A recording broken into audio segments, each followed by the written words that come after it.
อ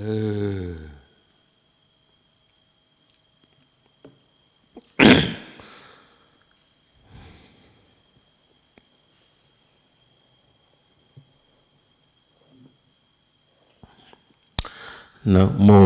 ตัสสะภะคะวะโตอะระหะโตสัมมาสัมพุทธัสสะนะโมตัสสะภะคะวะโตอะระหะโตสัมมาสัมพุทธัสสะ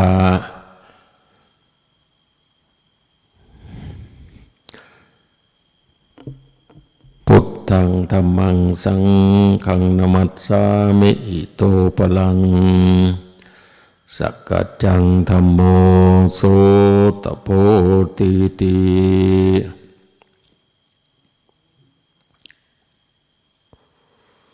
โอกาสต่อไปเป็นการฟังเทศน์ฟังธรรมนะฮะ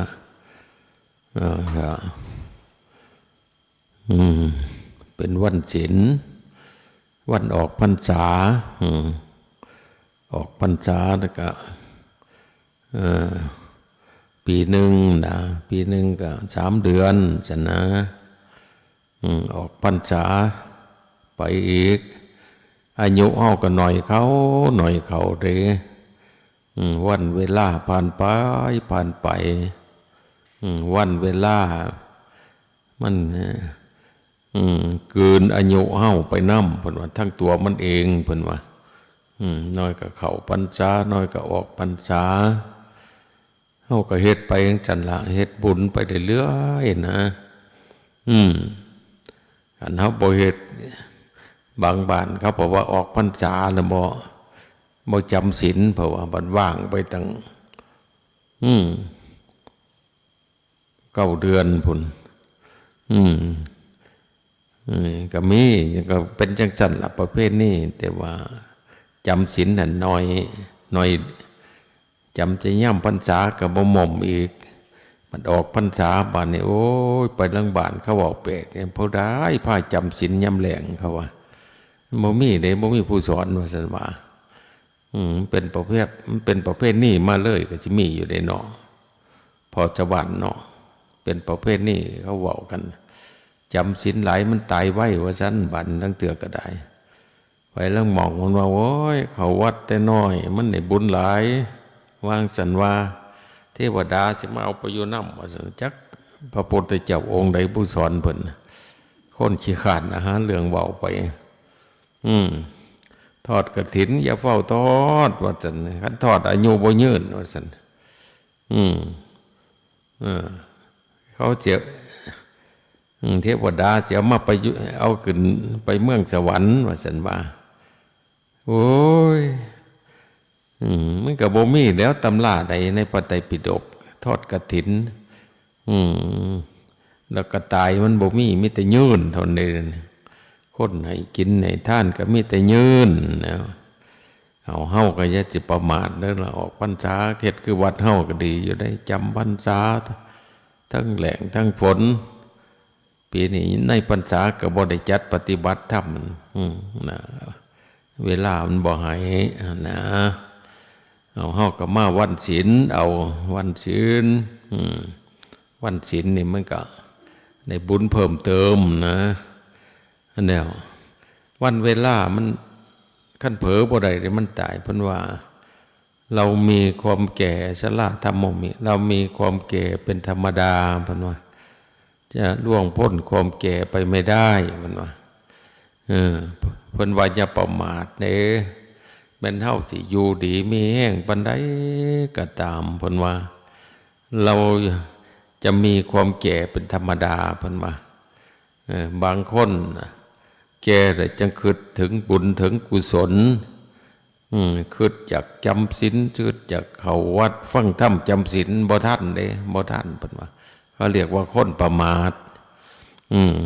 คนบ่ประมาทเขาก็เฮ็ดแต่น้อยนั่นล่ะเขาเฮ็ดเล็กเฮ็ดไปเฒ่าอีหลีมันหูหนวกนะเฒ่าอีหลียังสิมาเริ่มต้นมันยากอยู่เลยหรือบ่ยากกว่าพอๆกันหูก็ตึงขาก็เจ็บอันเดียวตาก็มั่วโอ้ยเริ่มเฮ็ดไว้แต่น้อยๆนี่เ เฮ็ดไปบ่หน่อยก็หลายนะมันติดนิสัยเด้ติดนิสัยบ่เห็นบ่อนาถเบญจิกะเศรษฐีนางวิสาขาเขามีหลานเนี่ยมีลูกหัดจำศีลแต่หน่อยเลยทีเดียวเจอกับหลานเล่านะไปจำศีลนั่งวิสาขานั่งเขมาหรือนั่งอีหยังหนอจำศีลน้ำเมียาวางสันจำศีลไปมันได้ฟังเทศฟังธรรมมันได้บรรลุสกทาคามีบัดเนี่ยโอ้ยนะเมียไม่ใหญ่เพิ่นนั่นน่ะโอ้ยจะมันหักหลานผู้นี้แห้งมันให้ท่านมันซอยเมียเพิ่นเลี้ยงพระมันก็เฮ็ดน้ำใส่บาตรมันก็ใส่น้ำเอียงน้ำมันติดนิสัยนะนิสัยนี่แปลกได้ความคุ้นเคยเนี่ยเฮ็ดไปมันบรรลุสกทาคามีบาดนี้มันป่วยบาดเนี่ยป่วยแล้วก็ถามมันเป็นจังไดนางเจ้านี่เป็นจังไดดีขึ้นยังบ่ดีขึ้นได้น้องสาวแล้ววะบ้าเมื่อไม่ใหญ่เป็นน้องสาวจังไดวางสั่นวะเป็นจังไดเจ้านี่เป็นตายั่งบ่ก็สิบ่ยั่งดอกน้องสาวพุ่นใส่แต่น้องสาวเล่าให้วื้อเลยโอ้ยก็เฮ็ดดีปานนี้ก็ยังละเมอเพ้อฝันว่าแม่ใหญ่เป็นน้องสาวว่าซั่นว่าเว้าจังได๋แล้วก็เว้าจังซั่นจิตเป็นปกติอยู่บ่เจ้าบ่เศร้าบ่โศกบ่ได้เศร้าโศกได้น้องสาวว่าซั่นเว้าแต่น้องสาวเพราะว่าคนบรรลุโสดานั่นเป็นน้องนะสกทาคามีมันเป็นเอื้อยนะเป็นเอื้อยแต่ทางถ้ำเลยแม้นในน้อยกระจางกันบรรลุถ้ำสันสูงเขาก็ว่าผู้บรรลุสันต่ำเนี่ยอายุหลายปานใดก็ตามก็ต้องเขาก็ถือว่าเป็นน้องอยู่เองนั่งมันโศกเศร้าโศกาไปไล่ล่ำพันไปหาพุทธเจ้าโอ้ยหลานกับพระเจ้าตายว่าจันมาเราก็เลยตายแล้วมันเป็นจังไดว่าจันมาเล่าบนเพ้อว่าผู้ขาเนี่ยนะเป็นน้องสาวเล่าว่าจันว่าถามจังไดก็ว่าเป็นน้องสาวคือเก่าจับแม่บ่ได้น้องสาวเพราะว่าโอ้ยอันนั้นก็พูดคำกิ่งตัวผลมาเจ้านั่นมันบรรลุแค่โสดาบันหลานเจ้าเป็นสกทาคามีโอ้เป็นแม่นละสกทาคามีเจ้านี่เป็นน้องเพิ่นจิตเพิ่นสูงกว่าเจ้าว่าซั่นว่าเจ้าอย่าไปโศกเศร้าโศกาไปไล่ล่ำพันเพิ่นเอาคุณธรรมเว้าว่าซั่นว่านั่งสิดีใจแน่โอ้ยข้าพเจ้าก็ตกใจว่าซั่นว่าตั้งแต่เล่าก่อนสิตายเนี่ยเล่าละเมอเพ้อฝันเว้าไปตัวที่บ่แวนเพิ่นว่าเพิ่นไปเกิดอยู่ผุนสันดุสิตแล้วว่าซั่นว่าโอ้เป็นจังซั่นเขาเฮ็ดแต่น้อยเนาะบาดนี้เขาอบรมบ่มนิสัยหลานสินะลูกหลานได้หลายนี่บาดนี้อนาถเบญจิกะเศรษฐีนางวิสาขาหัดให้หลานจำศีลแต่น้อยจำอยู่เฮือนล่ะมื้อนี้เด้อจะบ่ให้กินข้าวเที่ยงเด้ว่าซั่นว่าอย่าสิพากันหยอกกันให้อยู่สงบว่าซั่นว่าให้ได้บุญแต่น้อยมันเฮ็ดน้ำเล็กหน่อยมันก็บ่มี Facebook น้ำแน่นนะบอกยังเครียดคือกูมือคือสิบ่ฮู้ซาดอกคือมันก็สิเบิ่งตั้งแต่เกมมันนั่นล่ะอย่าหยอกกันอย่ายั้งกันว่าซั่นว่ามันก็ฟังเนี่ยมันฟังแต่น้อยงัวข้วยก็ให้บ่ใส่งานมันสิเป็นบาปเป็นกรรมหาหญ้าแห้งๆเฮิงๆให้มันกินให้งัวข้วยก็ให้มันได้บุญนำว่าซั่นว่าว่าก็คิดปั่นพะโล้ไผไปเกิดอยู่ในหันแม่นเบิดให้กุมให้เฮ็ดว่าซั่นมานั่นแหละมีลูกผู้หนึ่งลูกเล่าเป็นลูกชายมันดื้อแน่ชื่อว่านายกาละพอว่าไปจำศีลเนี่ยมันว่า เว้าจังได๋ก็สร้างมันบ่เอาว่าเพิ่นก็คิดอีกอย่าสิให้ลูกกูนี่ได้ตกนรกเลยว่าซั่นว่าปกติมันเด็กซ้ำนี่บ่มันอายุวันถึง20เลยมันต้องการเงินที่จะเอาไปเล่นไปเที่ยวพุ่นว่าเอาจังสี่ซะลูกว่าซั่นว่าไปจำศีลนี่พ่อเนี่ยพ่อสิให้100กหาปณะว่าซั่นว่า100กหาปณะเป็นเงินไทยก็อาจสิหลายเป็นพันบ่จักดีใจว่าฉันหมอก็ไปรับศีลอยู่แต่ว่าอยู่แต่ท้ายไปนอนอยู่แก่ศาลาพุ่นคือเห็นแต่ว่าสิได้นะสิได้เงินว่าซั่นว่าโอ้ยว่าแต่แกงกูก็สิลวงไปหาพ่อโหลดว่าซั่นว่าพ่อก็สิจ่ายสดงดเส้นกูก็มัดถือเงินใส่ว่าซั่นว่าแล้วก็ให้เลยเอาไว้นะเอาไปนี่100กหาปณะอยู่มาอีกข้าวหนึ่งวัดพระบัดนี่ลูกว่าซั่นไปฟังเทศนำพระพุทธไปฟังเทศแน่ทั้งจำศีลทั้งฟังเทศนะสิให้1,000 บาทว่าซั่นว่าเพิ่นน่ะดีใจก็มันสิหอครับปกติผมก็สิไปแล้วว่าซั่นว่าหมออยากฟังเทศบัดนี่ฟังต้องจำมาให้พอเลยมาเล่าให้ฟังว่าเพิ่นเทศอีหยังคาถา1 2คาถาก็ตามคาถาหนึ่งก็บ่หลายเช่นว่าอาเสวนาจะพาลานั่งการบ่คบคนพาลเด้อบัณฑิตแต่นั่นจะเสวนาการคบบัณฑิตเป็นมงคลบูชาบุคคลที่ควรบูชาชื่อว่าเป็นมงคลอันนี้เขาเอิ้น3คาถาแล้วก็ฟังอยู่พุทธเจ้าก็เทศไปเข้าใจจังจำอะไรบันตายแล้วคนบ่เคยจำนะเข้าใจในพระเทศเนี่ยจำในคักกะละวาสันวาท่องในใจออกไปกำลังสิพ่อนะสิไปนอนนะ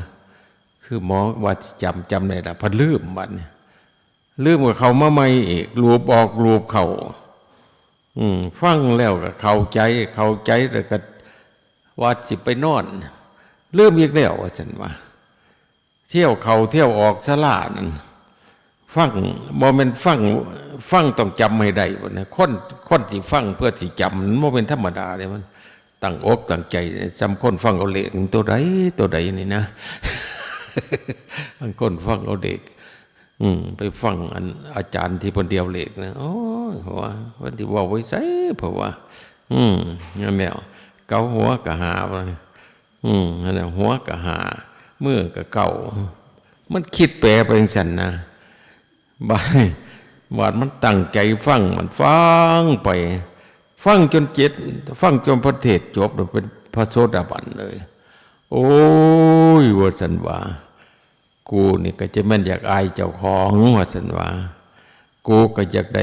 แต่ทรัพย์ภายนอกมันทรัพย์ภายในมันดีพระโลกมันสงบว่าซั่นว่าคนบรรลุโสดาเนี่ยมันละได้3อย่าง1มันละความรู้สึกอัตตาตัวตนละร่างกายสังขารนี่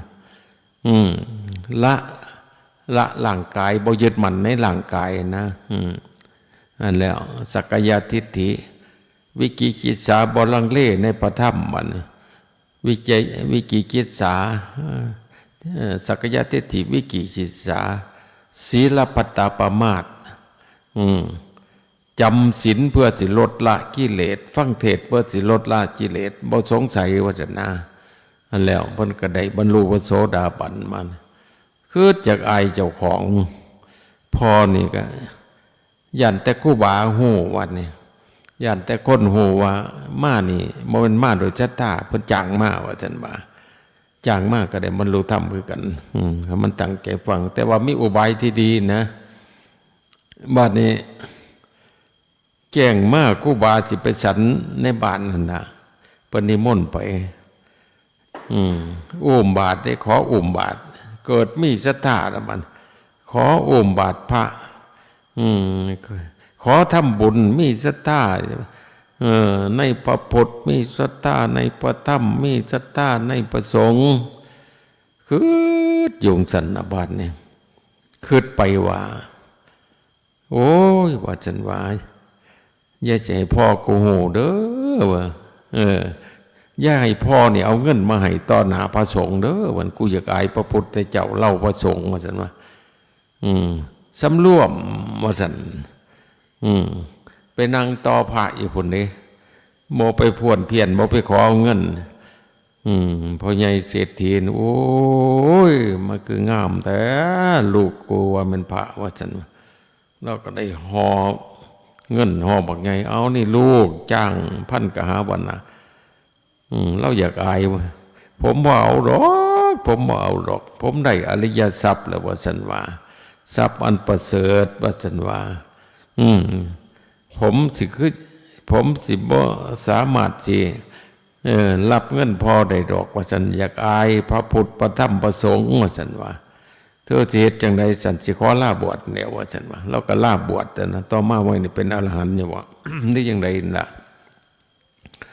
อันนี้เขาเรียกว่าเฮ็ดแต่น้อยนะเฮ็ดแต่น้อยแล้วมันสะสมไปลูกหลานเขาเจ้ามันก็บ่เกเรเด้เพราะว่ามันเป็นเสื้อของนักปราชญ์บัณฑิตบาดเนี่ยโอ้ยมันคือกันกับคนเนี่ยคนคู่มือเนี่ยจำไม่ออกจำศีลนี่ก็มีลูกมาจำต่อเด้มันเห็นแม่เฮ็ดนะจำอยู่หน้าบ้านเนาะอยู่หน้าวัดนะจำแม่กองแม่สิริผ้าจำศีลแม่ใหญ่ตายแล้วก็มาบัดหลานเราก็มาอีกไม่กองบ่ทันตายจะมันมาก่อนอีกแล้วลูกเรามันมาแต่มันบ่ทันเฒ่าพุ่นเด้เพราะว่าแต่น้อยมันก็เคยคุกคีอยู่กับวัดกับป่าเคยได้กินได้ทานนะจิตใจมันฝังแน่นมันมีอริยทรัพย์นะไปจังแล้วเสื้อจำศีลก็มีจิจำศีลเด้จำศีลนั่นแหละขั้นแม่ตายก็มีหลานอีกมีเหลนอีกมีหลอนอีกมีแกกแสกหมดแล้วแจกแสกจักเป็นตัวจังได๋ล่ะก็จะมันตายนะเอาเข้าวัดอีกเด้หั่นคันแจกแสกนั่นแหละแต่ว่ามันได้บุญแต่น้อยเด้บาดนี้กันพันอันนั้นเนี่ย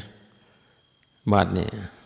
คันพันบ่จำศีลนี่โอ้ยสวดเนี่ยปดึงคาเตาปนสวดกินเหล้านะทาแน่เด้สวดจำศีลนี่ว่ามันส่วนไปตายพุ่นนี้มันพ่อแม่บ่พาเฮ็ดมันสิเป็นไปอยู่ได้นอกพระประสิทธิ์เนาะมันบ่เอาเลยเป็นพันธุ์บ่ดีนะพันธุ์ที่บ่มีบุญไปอยู่นำกันมันก็เป็นน้ำพ่อแม่บ่สั่งสอนบ่ฝึกเกี่ยวของแล้วก็สิไปฝึกลูกมันก็บ่คือนะแต่ว่าตายไปตกนรกได้สุ่มนั้นเขาว่าบ่ตั้งตนไว้ชอบอัตถะปณิธิตั้งตนไว้ชอบตั้งตนไว้ชอบคือจังได๋1คนบ่เคยให้ทานก็เปลี่ยนมาให้ทาน2คนบ่เคยรักษาศีลก็ต้องรักษาศีล3คนบ่เคยเจริญภาวนาก็หัดเจริญภาวนานี่เดี๋ยวก็ว่าตั้งตนไว้ชอบคนเคยพูดเทศก็กลับมาตั้งตนไว้ชอบสิตั้งสิพูดแต่คำจริงสิพูดแต่คำอ่อนหวานสิพูดสมานสามัคคีพูดมีประโยชน์พูดด้วยเมตตาอารีเพิ่นว่าอัตถะปณิธิควรตั้งตนไว้ชอบนะตั้งตนบ่ชอบมันก็เฮ็ดผิดศีลผิดธรรมไปเรื่อยเป็นบาปเพิ่นว่าอันนี้เฮาก็เฮ็ดจังซั่นนะตั้งตนไว้ชอบจังซั่นนะบาปนี่มันสิเป็นคนสิมาเกิดนำกับคนมีบุญเด้บัดนี้มันก็เป็นเสื้อสายนักปราชญ์บัณฑิตกับแนวหนึ่งเสื้อสายผู้ใดนี่เคยพ่อแม่เคยบวชดนเคยบวชดนลูกมาเกิดนำสิอยากบวชตัวเด้อยากบวชนะมันเป็นอย่างจิตวิญญาณคนสิมาบวชนำมันก็ต้องมาบวชนำมาเกิดนำคนพ่อแม่มีศีลมีธรรมจังซี่นะอันแนวมันเป็นจังเด้อันแนวอันสมมุติว่าพอก็เป็นเสื้อนักบวชเป็นจานนะจานได้หลายปีนะพี่น้องกับบวชผู้ว่าบวชก็มีอยู่แล้วแต่ว่าผู้บวชตายข้าพระเหลืองแห่งดี พันธุ์มันดีวะมันลูกมาเกิดหลานมาเกิดมันจะสอบสิมีเป็นนักปราชญ์บัณฑิตนะเนี่ยโอ้ยเป็นตัวอาตมาก็จะมันกรรมเวทนี่อย่างพ่อก็เป็นจานเก่าพรรษาแม่อีกพ่อของแม่พ่อของอันนั้นพ่อทั้งแม่กับตายข้าป่าเหลืองอันพี่น้องทั้งแม่นะเป็นอ้ายเป็นชายยังญาทานเพิ่นนั่นเนี่ยพ่อก็ตายข้าป่าเหลืองอ้ายเพิ่นนะ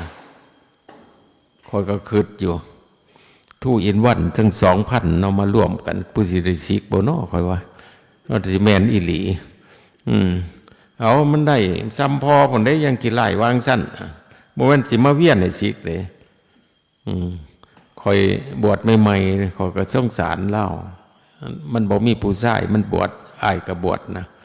คอยก็ว่าโอ้ยดิตนแต่พอนี่แล้วบอกมีผู้ชายเห็นนะยศครูบามันครูบาสิกออกมามันก็ยากเท่าเก่าละคารวะเพิ่นว่าแม่นครูบาเป้าสิกพ่อก็ได้กินเขาอยู่ดอกบ่ได้อึดปานนั้นระหว่างสั้นพอโยนอยู่ไปนี่อยู่เป้าสิกแห่งดีระหว่างสั้นโอวาทว่าพอก็เห็นแต่พ่อแม่ลูกแถวนี้นะเมื่อได้สิสิกเลยลูกมันมา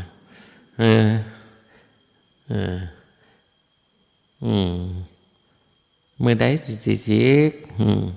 เฝ้าเอาลูกกับเมียเพิ่นว่าพ่อแม่ได้อุ้มหลานแน่เพิ่นว่าสอนจังซั่นมันก็โอ้ยมันก็อยากสิกไว้เด้เนาะมันบ่แม่นพันอันนี้เนาะพ่อบ่จิตเนาะตั้งเทื่อกับแม่ก็เบิ่งไว้หั่นแล้วเด้นั่นผู้สาวแม่ไปถามให้แล้วขอไว้ตั้งแต่บ่ทันสึกก็มีเด้อันนี้จะเป็นพันดิบพันดายลูกชายเพิ่นฮ้อนบ่เป็นไฟล้นก้นบางปีพ่อแม่เอาท้องจำไว้เข้าไว้ละเด้น่ะเพิ่นว่าบาทหนึ่งเพิ่นว่าเขาน้อยก็อยากอยู่เพราะว่าแนวแม่ไปเอาท่องไปมันเขาไว้แล้วเพิ่นว่าทิมซักตัวเมื่อไหร่แล้วหัวโอ้ยมันเป็นน้ำพ่อแม่บ่ดับบ่ดีนะอยากให้แต่ลูกสิพอได้อุ้มหลานเพิ่นว่าปานว่าหลานเพิ่นสิอยู่ดาขึ้นสวรรค์บ้านนี่โอ้ยมันได้ล้านละสิงอยู่ปันละเอียงละติ่งลิงติ่งลิงติ่งลิงติ่งสิงล้านเหรียญอยู่หันมันสิได้บุญอยู่บ่สิงล้านอยู่หันตายไปบ่ได้ไปเกิดได้นั่นมันเข้าสิงล้านน่ะมันก็หักล้านวันตายตอนนั้นน่ะหมอบางที่ก็เป็นขี้เกียจเนี่ยเป็นกับแก่เนี่ยเบิ่งแต่ล้านเนี่ยมันแต่ขี้เกียจที่มันเบิ่งเด็กหน่อยเล่นมันก็เบิ่งตาม่นมีกิ่งหลานสิแล่นตกเฮือนเพิ่นจุดปากเพิ่นว่าอย่าไปเพิ่นว่านิสัยเก่าเพิ่นยังวางจันแล้วจังมาเฮาเนี่ยโอ้ยเฮาก็หัดลดหัดละในเด้อย่าสิไปเกี่ยวของกับทรัพย์ภายนอกหลายให้หาทรัพย์ภายในนำจังนะทรัพย์ภายในก็บ่มีหยังแล้วทรัพย์ภายในนี่หนึ่งให้มีศรัทธาในพระพุทธพระธรรมพระสงฆ์สิปฏิบัติดีปฏิบัติชอบตามคำสั่งสอนของพระพุทธเจ้าพระธรรมคำสั่งสอนของพุทธเจ้าพระสงฆ์สิเนี่ยนี่เขาเอ่ยว่าศรัทธาเชื่อมั่นในกรรมเฮาทำดีก็สิได้ดีทำชั่วก็สิได้ชั่ว เฮาบ่แม่นสิว่าทำชั่วสิได้ดีเด้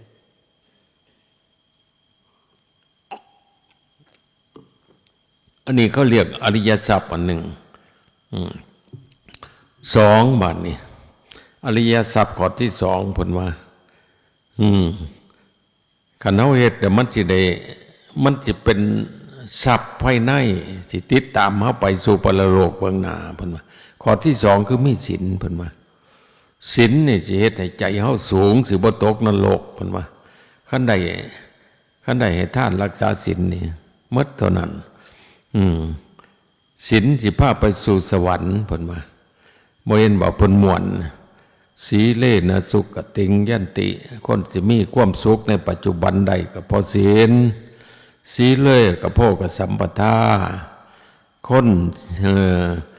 ศีลสิรักษาโภคาสมบัติเฮาไว้บ่ให้ใส่ใจสุรุ่ยสุร่ายสิบ่กินเหล้าเมายาจังซั่นนะอันแล้วเขาเอิ้นว่าศีลสีเลนะนิพุติงยันติสิไปสวรรค์นิพพานได้ก็เพราะศีลเพิ่นว่าศีลนี่เป็นปัจจัยไปสู่สวรรค์เพิ่นว่าเฮาสิได้ทรัพย์สมบัติอิหยังในโลกหลายปานใดก็ตามคันบ่มีศีลก็ยังมีบาปอยู่ซั่นนะมีทรัพย์สมบัติหลายปานใดมันก็ให้สุขความสุขเท่าเก่าก็หลายเกินแห่งยากสมบัตินี่เป็นหยังมันอยากดำเนินมีบาดนี่มันห่วงมันใหญ่แล้วมีศีลหานั่นก็กายกรรม3วจีกรรม4ข้อที่1บ่ฆ่าสัตว์บ่ลักทรัพย์บ่ประพฤติผิดในกาม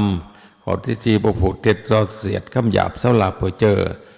ข้อที่5บ่กินเครื่องดองของเมาเท่านี้ละอันนี้ก็เอิ้นอริยทรัพย์บาดนี้ผู้ใดบ่มีมันก็ยากอยู่แล้วยากเลยมันสิไปสู่สุคติบ่ได้นะบาปกรรมมันทำใหม่ได้หลายมันสิตึงใจเฮาไว้จังซี่นะแต่ว่าผู้ใดบ่ทันมีศีลเพิ่นให้กลับมามีศีลนำตั้งตนไว้ชอบเพิ่นว่า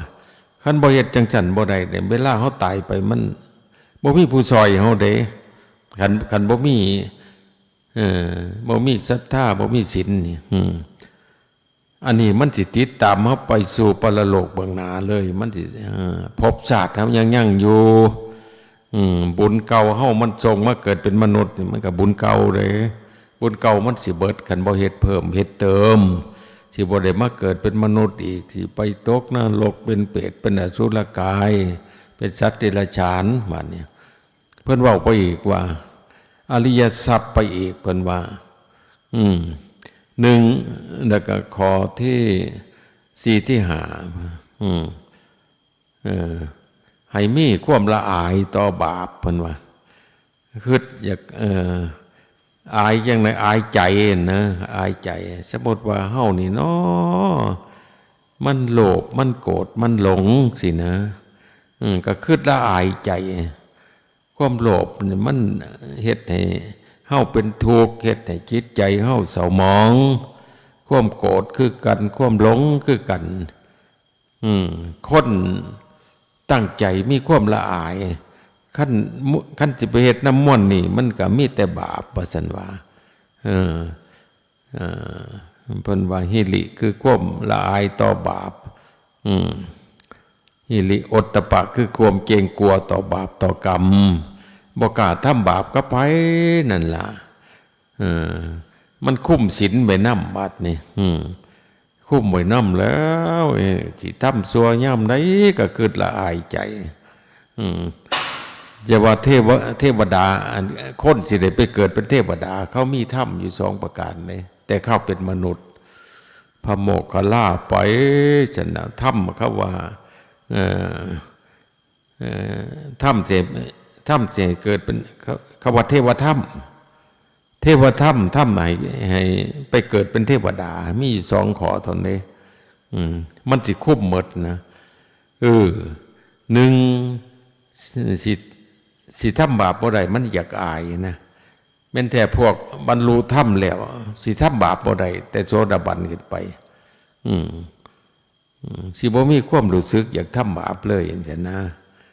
สิตั้งอยู่ในศีลนะนั่นแหละมันอยากอาย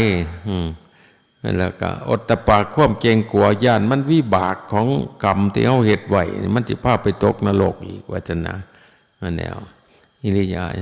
จังว่าโมคคัลลาแล้วไปเที่ยวเมืองสวรรค์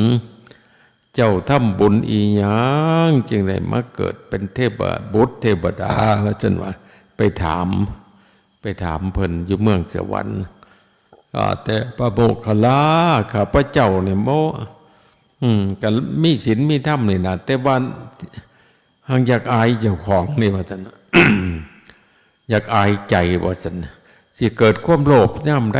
ก็เกิดอยากอายใจ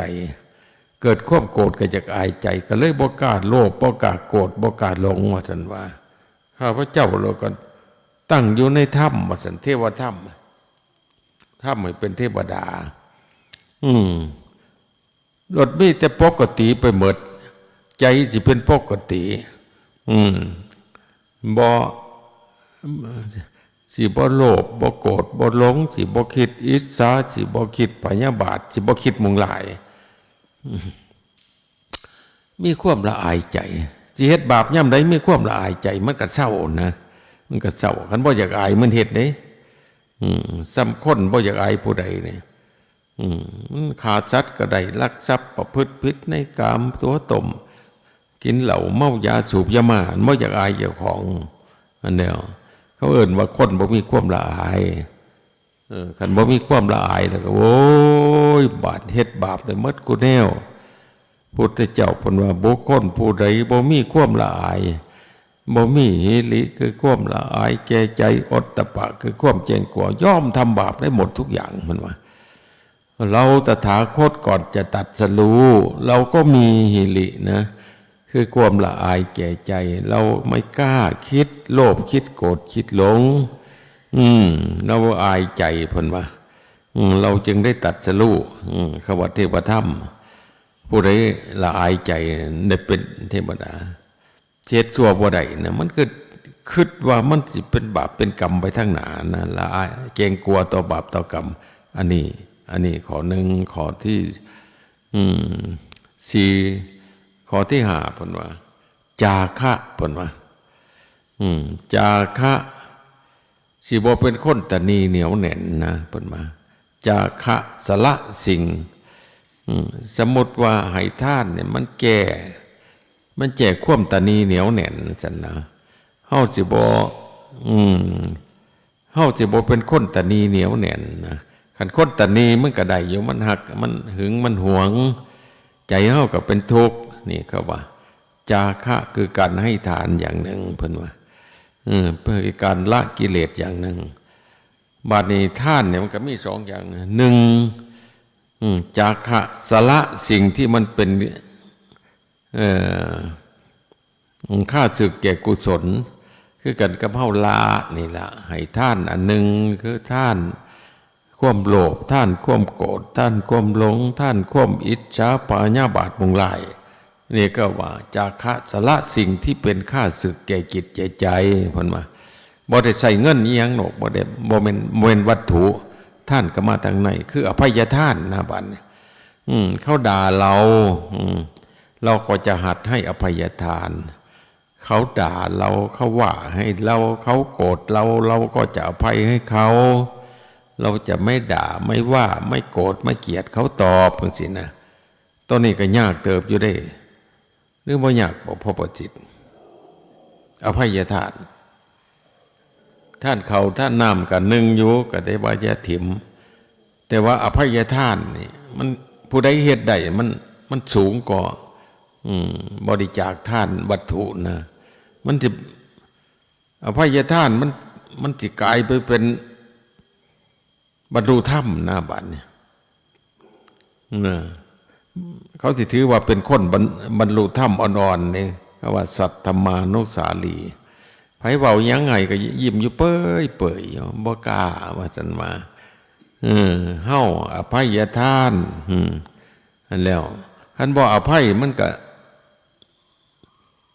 นสิจองกรรมจองเวรไปเรื่อยแต่คันได้สร้างไผมันบ่อยากเศร้าได้เนาะแม่นบ่พอจะวานถึกน้องด่าก็เครียดบ่เศร้าได้เนาะ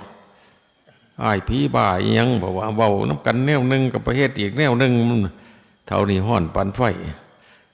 อภัยตัวเว้าก็ช่างมันแล้วได้ยินอยู่บ่เพราะสั่นละว่านักใจแห้งเพิ่นว่าไปนักอีหยังไปแบกเขาสมองเขาเอาซื่อๆก็ปล่อยว่างไปตัวมันคือกันกับพอออกเป็นจมมันนะโอ้ยเพิ่นว่าบักอยู่ข้างเฮือนมันจังสั่นจังสี่เพิ่นว่ามันเฮ็ดดูถูกดูหมิ่นไปเพิ่นว่าทางนี่มันก็ยับเอามันก็ซ้ำเหยียบหัวใจกันนี่ได้เพิ่นว่านะอาจารย์องค์นั้นเพิ่นว่าจังไดเจ้าก็ซัวแท้บ่เอาหัวใจไปให้เขาเหยียบเพิ่นว่ามันย่างไปก็อย่าไปไว้หม่องมันย่างหั่นตัวบ่ท่านว่ามันก็แม่นอยู่ได้เนาะ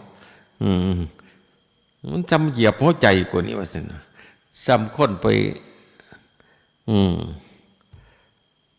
หลักของเฮาองสิซะมันหลักเอาของกูไปมันก็จำว่าเหยียบหัวใจกูเนี่ยว่าสินะโอ้ยอย่าเอาไปไว้มันเหยียบเพิ่นว่ามันก็สิแม่นอยู่ได้เนาะพ่อใหญ่คุณเนาะอันเท่านึงเขาไปฟันต้นยางแล้วเราเครียดหลายว่ามันฟันหัวใจเขาหน่อยในผลวันสินะว่ากระโพดไปดอกเอาใจไปไว้กอกยางเข้าฟันมองได้มันก็ถือมองหันนะเพิ่นว่าแล้วไปไว้หยังอยู่กอกยางเข้าฟันมัดมือมันก็บ่ถือเข้าตัวปกติอันผู้เพิ่นเทศกระเทศคือเนี่ยเพิ่นเป็นพระเนาะเพิ่นก็เฮ็ดได้เนี่ยโอ้ยมันเฮ็ดยากบ่ยากเนาะมันจะไปโยงกับมันของจำนั่นเชื่อกับไปนั่นแล้วเพิ่นเอิ้นว่าอภัยทานบัดเฮาก็เฮ็ดเด้อล่ะพี่น้องเฮ็ดไปให้ใจเฮาสะอาดสว่างสงบบ่เป็นหยังดอกมันบ่ได้ฟันกูดอกว่าติมันฟันกอกยางคือว่าโอ้แต่ว่าเฮามันเครียดดนแท้เด้เนาะคันบ่เห็นก็แล้วก็บ่เห็นนี่ตั้งแต่ลมพัดก็ยังลมพัดกกยางหักนี่ก็ทุกข์หลายเติบเลยนะคันมันคนบ่จะขาทิ่มหมดเด้เนาะแม่นบ่พอสวรรค์คันมันคนเฮ็ดนี่ยิงทิ่มเลยแล้วเพิ่นว่าบ่อันนี้บ่เสือบาดนี้เฮาก็อภัยทานเห็นตั้งแต่อันปักใจได้เฮ็ดงายางหักกันนำยิ่งกันบ่โกกะมึงผวางจันก็เป็นอันนี้เขาเรียกว่าจาคะสละสิ่งที่เป็นข้าศึกแก่กุศลคือของดีอกุศลนี่คือพวกบาปมันสิเฮ็ดให้เฮานี่วุ่นวายจังนะนั่นแหละเขาเอิ้นว่าจาคะเฮาก็เฮ็ดเด้อพี่น้องเด้อเฮ็ดไปจังนะนี่ข้อนี้เขาเรียกว่าจาคะข้อที่6เขาเรียกว่าสุตตะบัดสุตตะนี่ก็บ่หลายแล้วก็หัดฟังเทศคือไม่ออกล่ะหัดเทศหัดฟังเทศฟังธรรมก็เอาไปประพฤติปฏิบัติจังซั่นนะเขาเรียกว่าสุตตะผู้ใดได้ยินได้ฟังมันสิค่อยซึมเข้าในใจเฮาจังซั่นนะคือกันเขามาจำศีลนี่ก็ฟังเทศก็ฟังไปเปิดให้ฟังย่ำเดินจมกรมก็พอฟังอยู่บ่พอจะหวานพอฟังอยู่บ่พอยังคุณให้เดินเงียบๆมันบ่เกิดกุศลปานใดเด้เนาะมันคิดเอาเองบ่เป็นนี่อันนี้ว่าแต่เปิดขึ้นคือบุญอยู่หมดปีเอาโลดหรือบ่แม่นบ่เข้าใจเปิดหลายเติบไม่ออกก็ฟังอยู่บ่เนาะจะมันน่านสุดสังแม่มันเทศก็ได้บ่ได้ว่าตัวอย่าไปด่าเทศไหนนั่นถือกูมองได้ก็ได้ปัจจุบันเทศ5 ขวบมันนี่ปัจจุบันซะละระวังเด้นั่นบาปกินปากได้หันฟังไปก็เดินจมกรมพุทโธไปนำมันสิดีก็ว่ามีอยู่บ่ดีอยู่บ่ไม่กองบ่ฟังง่ายๆปึกๆหนาๆนั่นคือหาตั้งแต่เรื่องอันมันสิเป็นบาปเป็นกรรมได้ผู้ใดที่ฟังเทศประจำนั่นนี่ก็ฟังธรรมวันละนิดจิตจะผ่องใสเพิ่นว่านิสสมะสารนังชโยฟังธรรมก่อนสิฟังตั้งใจฟังธรรมไปฟังธรรมบ่อยๆทั้งเทื่อกันนี่ละเฮาฟังบ่ค่อยเข้าใจฟังแต่อยู่ไปจังเข้าใจก็มีได้ฟังหลายๆเทื่อจังเข้าใจก็มีได้หรือบ่แม่นบ่พ่อใหญ่คุณค่อยเข้าใจแก่งไปแต่ว่าคนฟังธรรมมันได้บุญเด้บางคนแค่ไปฟังธรรมซื่อๆเขาก็ได้บรรลุธรรมบรรลุจังได๋เขาเข้าใจนะบ่ได้เฮ็ดสมาธิอีหยังนำเด้มันจิตมันสงบตอนฟังธรรมมันตั้งใจหลายนะมันตั้งใจฟังแล้วมันเห็นแจ้งขึ้นไปเลยบรรลุธรรมเป็นโสดาสกทาคามีอนาคามีพระอรหันต์ผู้ใดเพิ่นเทศแต่ละกันนะพวกฟังเขามีบารมีเก่าเขามาฟังตอนนั้นบ่ได้ทำเพี้ยนอีหยังหลายคนฟังธรรมมันตั้งใจฟังมันสิเป็นสมาธิพอ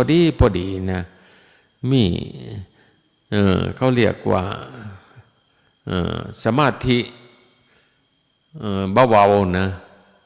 โมเมนต์เลิกเขาเรียกว่าคันธิกะสมาธิเป็นสมาธิเบาๆนะฟังไปด้วยใจเย็นๆนะมันก็เข้าใจ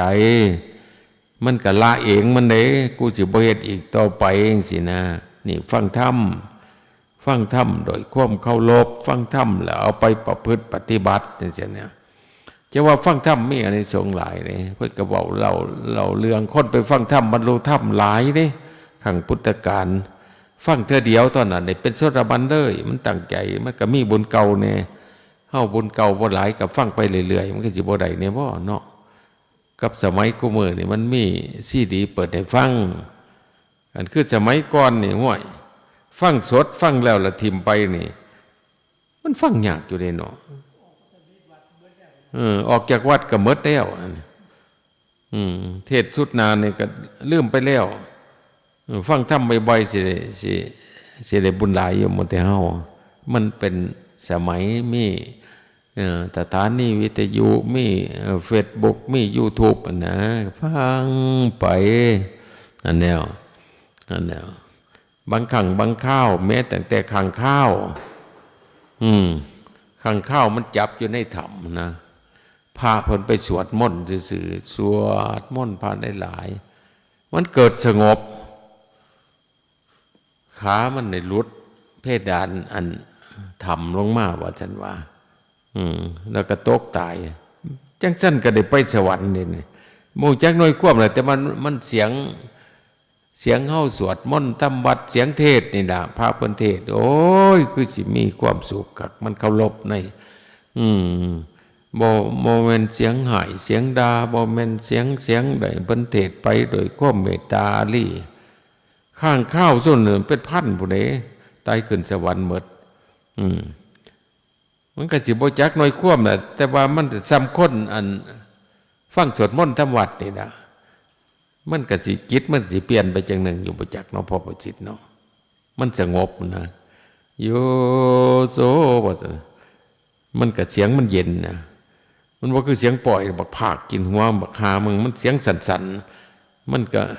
ร้องไปจาดมันแตกบึ้นรถได้เกียร์ก็ได้เนาะอันนี้สวดไป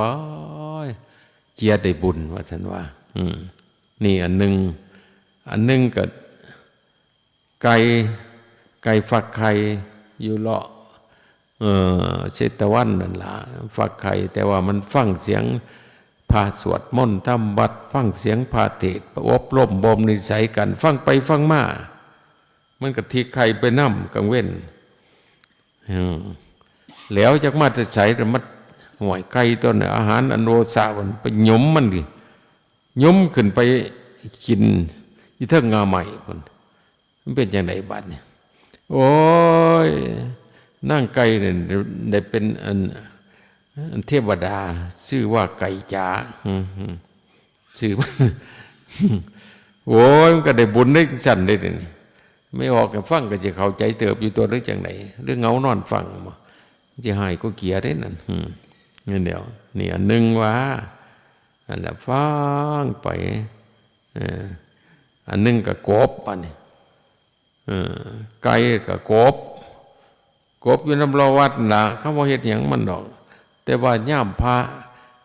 เพิ่นสวดมนต์ทำวัดพระเพิ่นประเทศแต่สู้กันฟังกบนั่นฟังด้วยความเคารพพอใหญ่หนึ่งแล้วก็ย่ามฝนนะเอาง้อไปเลี้ยงอยู่วัดนะแล้วก็ซักไม่เท่าไปน้ำบักด่างบักดำมึงสิไปใช้ว่าซักไปซักมาซักใส่หัวกบเหยียดอีกหนึ่งเลยจังสั้นก็ตายไปเกิดในสวรรค์วะ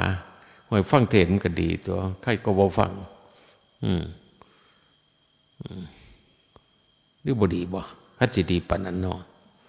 คนหาวขึ้นเว้ยว่าจะตั้งน้ำโมรับโลดโอ้ยอันนั้นเป็นงูตายเป็นงูเหลือมนั่น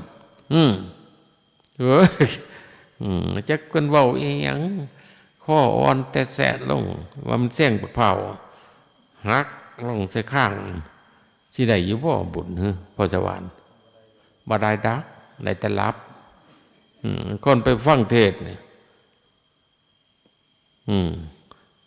มีไม่ออกหนึ่งเพิ่นเหงานอนนะนะสายวัดป่าเฮานี่นะเราสำนานเนี่ยเราจำศีลจนเหงานอนไปเฮียนเหงานอนพาขึ้นธรรมาสเอาแล้วพ่อมาจะโลกาสุดเอามือล่องงึกโลดบ่ยั่งยังไปเทศไปซุ่มไปฟังไม่เขาก็มีความปีติยินดีล่าเริงเขาก็พากันยิ้มแย้มแจ่มใสมีขำเขาก็ซิ่งว่าหัวจักหน่อยตื่นขึ้นมาแล้วตื่นนะฟังเทศบ่สำรวมเพิ่นว่าพากันยิ้มแย้มแจ่มใสหยังกระดักกระดอเพิ่นว่าไปหายเขาได้หันจักเส้นก็มีเฮ็ดคือข่อยนี่เขาสมาธิเลยเพิ่นว่ารับก็ว่าสมาธิโอ้ยจังสันก็มีว่าฉันว่ามนุษย์เพิ่นว่าเพิ่นสงบเพิ่นว่าเดี๋ยวเบิ่งน้ำลายเพิ่นให้ออกเป็นตอนไผมาเทน้ำใส่ตักกูเพิ่นว่าน้ำห้วยรับจนน้ำลายเหยก็สิมีอยู่บ่จักได้เนาะมีอยู่บ่พอสวรรค์เจ้าบ่แม่นได้หลายโยชน์อยู่บ่ลังมือนั่งสมาธิตอนโตมันเงียงลงมันออกแก่ปากเลยตับนะอย่างว่าเฮาก็จะจุเหตุปานนั้นแล้วก็มีสติสตังนี่เดี๋ยวเพิ่นว่าสุตะบอกให้ฟังบัดนี้ปัญญาเพิ่นว่าข้อสุดท้ายข้อที่7บุคคลผู้ใดเพิ่นว่าเจริญวิปัสสนาเห็นอนิจจังนั่นแหละอนิจจังคือความบ่เที่ยงน้องซั่นแหล้วชีวิตของเฮาก็บ่เที่ยงอีหยังก็บ่เที่ยงรูปก็บ่เที่ยงเวทนาก็บ่เที่ยงสัญญาสังขารวิญญาณก็บ่เที่ยงเนาะเฮานี่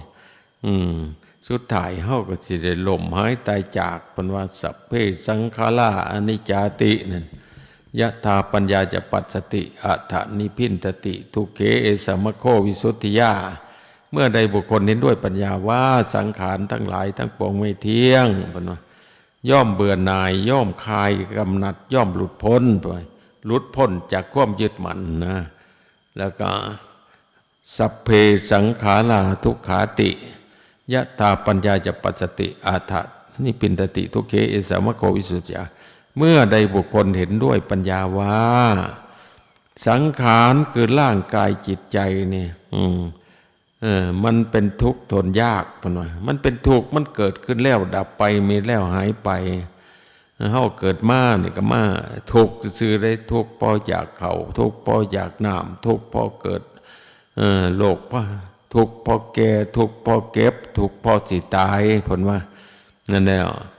เฮาบ่ควรยึดมั่นในสังขารอันนี้เพิ่นว่าแล้วเห็นเป็นทุกข์มัน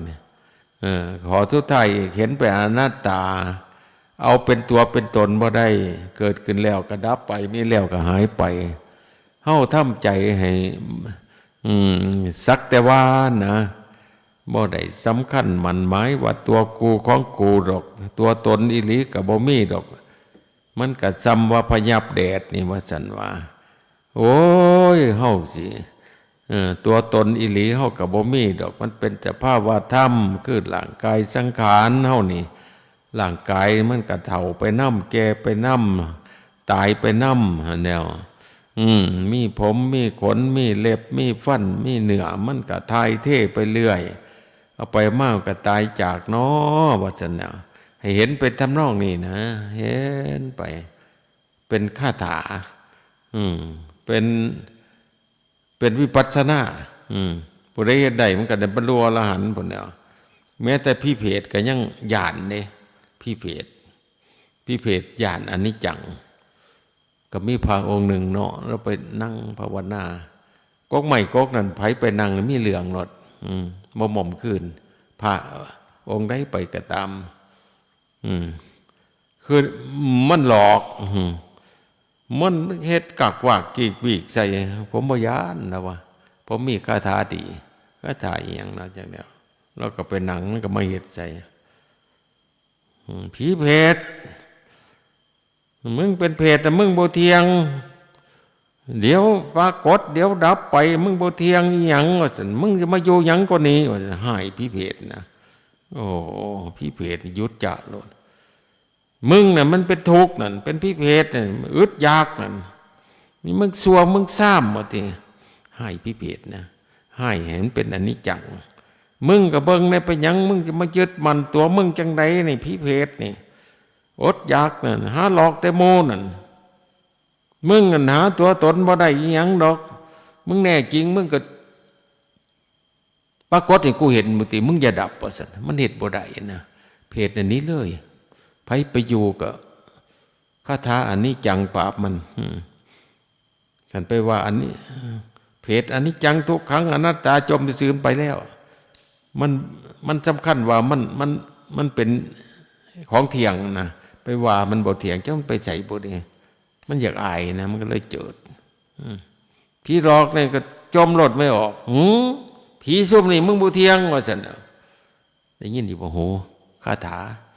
มึงเป็นอนิจจังว่าซั่นว่ามึงบ่ต้องมาหลอกกูดอกมึงบ่เที่ยงบ่เป็นภาวะแก่นสารอีหยังวะก็บ่ามึงนี่มันไปเกิดเป็นพิเภทมึงยังมาหลอกกูอีกเนี่ยมันเป็นทุกขังว่าซั่นมึงเนี่ยหาตัวตนบ่ได้หาหลอกหาหลอนพวกนั้นพวกนี้ว่าซั่นนะมันก็สิย่านอยู่บ่จักคาถาตัวนี้เนาะสิกล้าเว้าว่านะมึงเป็นนี่จังว่าสิว่ายศมึงเว้าหยังว่าสิว่าเรียนได้หั่นเนาะคาถาว่าซั่นว่ากล่าวว่ากาได้พิเภทบุตรว่าเป็ดอันนี้จังเมนวนว่าเดี๋ยวว่าแล้วเนาะโอ้ยกูย้อนหมูปลงหมดแล้วเนาะโอ้ยจะมันจั่วมันสามจมอันนี้จังทุกครั้งอนัตตากบ่เป็นบอกคาถาตีว่าเว้าคือได้ยะสิทั้งสั่นทั้งเว้าเลยเฮ้ยมึงเว้าเล่นซื่อหรอกกูสิหลอกต่อมันสิหวานนะเว้าเสียงสิแข็งๆเนี่ยกูมึงล่ะมึงเป็นอันนี้จังทุกครั้งอนัตตาว่าซั่นว่าสิกล้าว่าบ่นี่อย่าสิมาหลอกกูขาเด้อเพิ่นว่าบ่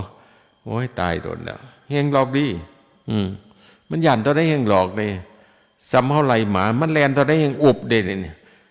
อุบไล่น่ะมันบ่ไปมันสิโง่มากัดอย่าเด้อมึงโดนแล้วเนี่ย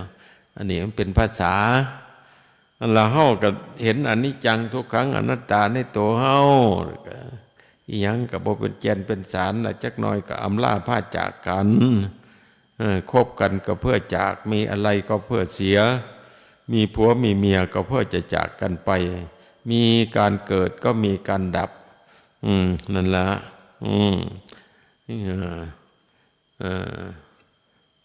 นั่นแล้วประชุมก็มีวันเลิกนะจำศีลก็มีวันเลิกมื้ออื่นก็เมื่ออันตัวเนาะศีลหนาก็มาอีกก็เลิกอีกมีวันมีมากก็มีไปมันก็จะโยงศีลาแล้วเฮาก็สะสมบุญเด้อพี่น้องเอ้ยเฮ็ดไปออกพรรษาก็จำศีลมันเฒ่าไปนำมันบ่รอเด้น้อยมันก็เฮ็ดบ่ได้แล้วคนเคยจำศีลแล้วก็มาบ่ได้นี่แถวนี่จักสิฮอดมื้อใดพอสวรรค์บ่นับปานละเดี๋ยวนี้มาจำได้ก็บ่นับออกพรรษาก็เทื่อนึงเข้าพรรษาก็เทื่อนึงแล้วนั่นแหละเขาเอิ้นว่า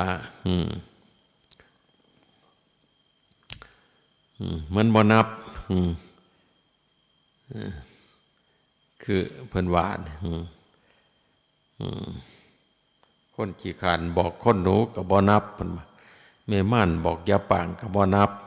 แม่ห่างบอกยาเสน่ห์ก็บ่นับกันเสน่ห์ตัวดีซะมาเป็นแม่ห่างมันสิเป็นจังซี่ล่ะเนาะก็บ่นับ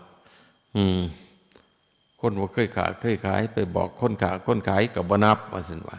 มันขายบ่เป็นมันทำท่าไปเว้าซื่อมันบ่คือได้เนาะพ่อประสิทธิ์เนาะแล้วเฮ็ดไปพี่น้องเอ้ยจักสิฮอดมื้อใดไปก็ได้ตายรุ่นก่อนตายรุ่นนี้ก็สิไปอีกเนี่ยหรือข่อยสิไปก่อนบ่บัดนี่ไผสิตายก่อนกันคือพญานาคแถวหนาเนี่ยอาการหนักอะไรเนี่ยมึงส่งเพราะให้เขียดเนี่ยก็แห้งคักนั่นหูกระหนวกมันยังขาต่อกันไปแต่ก่อนก็ตึงกูมือของ ไม่น้อยๆก็ล่มคุบนู้นแล้วมันเตือนแล้วนั่นเอาของสันละน้อมมือนี่เนาะอาตมาแสดงธรรมะเห็นสมควรเจเวลาเอาท้ายที่สุดเนี่ยอาตมาจึงขออำนวยอวยพรใจญาติโยมทั้งหลายทุกคนนี่ล่ะจงประสบแต่ความสุขความเจริญทุกพิภาราธิการเทิน